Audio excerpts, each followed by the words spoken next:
Have you ever wondered why the government plays such a big role in our economy today?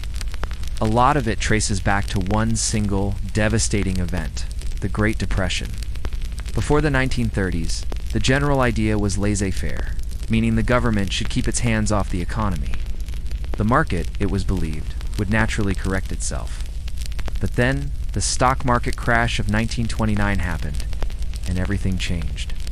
The crash wasn't just a one-day event. It triggered a domino effect that plunged the world into the deepest and longest-lasting economic downturn in the history of the Western industrialized world.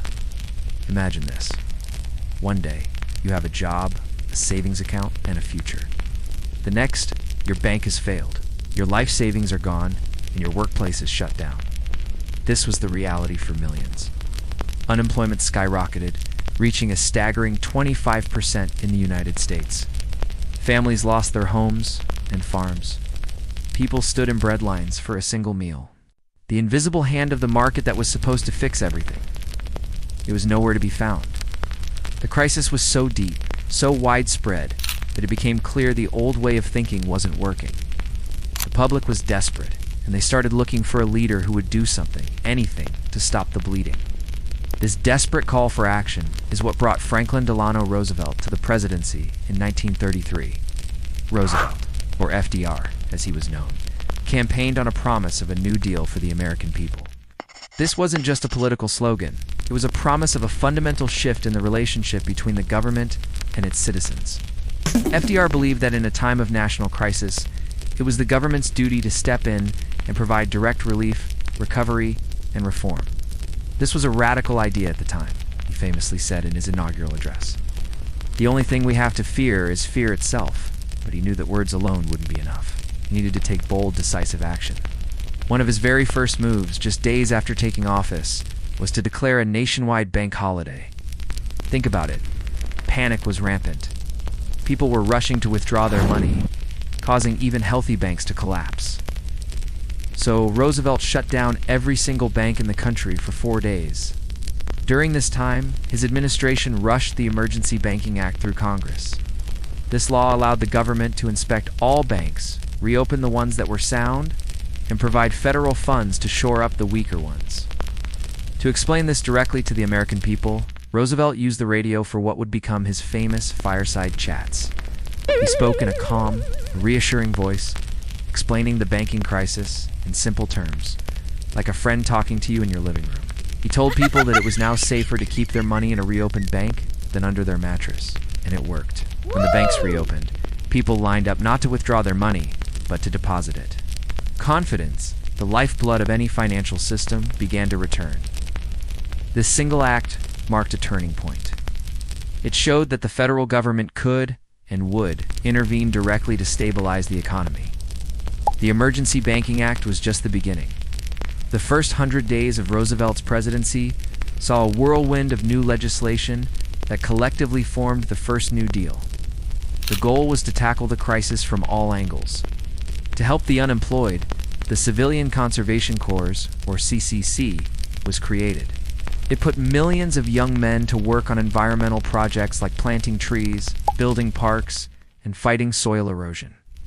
They were paid, and a large portion of their wages was sent back to their struggling families. This wasn't just a handout. It was a job, providing both income and a sense of purpose. Then there was the agricultural crisis. Farmers were producing too much, which caused prices to plummet to the point where they couldn't even cover their costs. The Agricultural Adjustment Act, or AAA, was created to address this. It essentially paid farmers to produce less, which helped to raise crop prices and stabilize farm incomes. At the same time, the Tennessee Valley Authority, or TVA, was a massive project that aimed to modernize one of the nation's poorest regions. It built dams to control floods, generate cheap hydroelectric power, and create jobs. These programs were unprecedented in their scale and scope. They represented the government actively managing different sectors of the economy, a far cry from the old laissez-faire approach. Of course, not everyone was on board. Critics from the right argued that the New Deal was a dangerous step towards socialism and that it gave the government far too much power. They saw these programs as an overreach of federal authority, interfering with free market principles. On the other hand, critics from the left, like Senator Huey Long of Louisiana, argued that the New Deal didn't go far enough. Long proposed a Share Our Wealth program that would heavily tax the rich to guarantee a minimum income for every American family. This shows just how desperate the times were and how wide the range of proposed solutions was. The Supreme Court also pushed back, striking down several key New Deal programs, including the AAA, on the grounds that they were unconstitutional. Despite the criticism and legal challenges, the New Deal fundamentally reshaped the role of the American government. It established the principle that the federal government has a responsibility to ensure the economic well-being of its citizens. This included creating a social safety net. The Social Security Act of 1935 is perhaps the most enduring legacy of this era. For the first time, it created a national system of benefits for retired workers, the unemployed, and people with disabilities.